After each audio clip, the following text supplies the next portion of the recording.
Namaste. In this video on the subject of appreciative culture, let us first examine what is the phenomena of appreciation. So, appreciation is the process of locating value in any person or situation and bestowing love and attention thereupon. It involves acknowledging the meaning and value of something and feeling a positive emotional connection to it.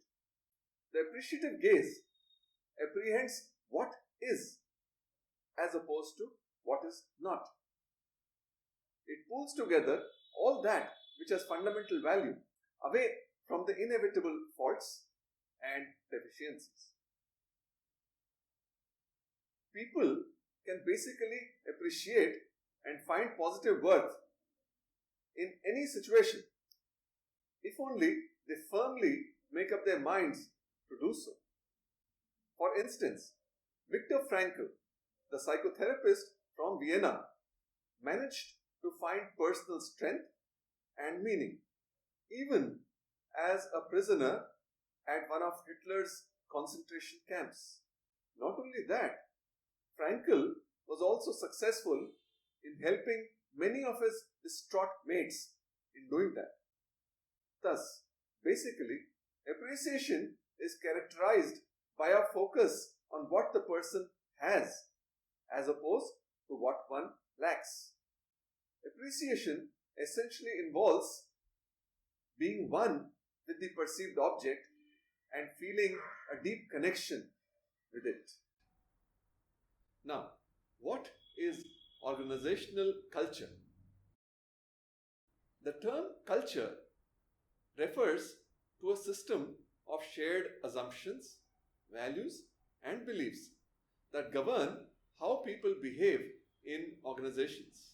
It is a self-sustaining pattern of behavior that determines how things are done when people come together and interact with one another. In other words, culture is the phenomena that defines the appropriate behavior for various situations in a collective setting. Therefore, what is an appreciative culture? An appreciative culture revolves around the human ability to look beyond problems, obstacles, and limitations, and instead work towards the realization of latent human potential. An appreciative culture is inherently based upon equality. Every individual is encouraged to be oneself. People use their natural style and freely express their innate self. Individuals earnestly try to do their best. Trust and collaboration prevail. Chronic tensions and conflicts are conspicuous by their absence. In an appreciative setup, there is widespread sharing of information all across the institution. Ideas flow in all directions. Newer channels of communication are opened with customers, suppliers, and even competitors. The accumulated actions of an informed and empowered workforce contribute to strategy development in real time. All these are the characteristics of an appreciative organizational culture. Finally, the all-important question is, how do we build an appreciative organizational culture? The key to an appreciative culture lies in the development of 4 different competencies. The first one is affirmative competence. This represents the ability to identify positive possibilities based upon an analysis of strengths and successes without being dismissive of existing imperfections.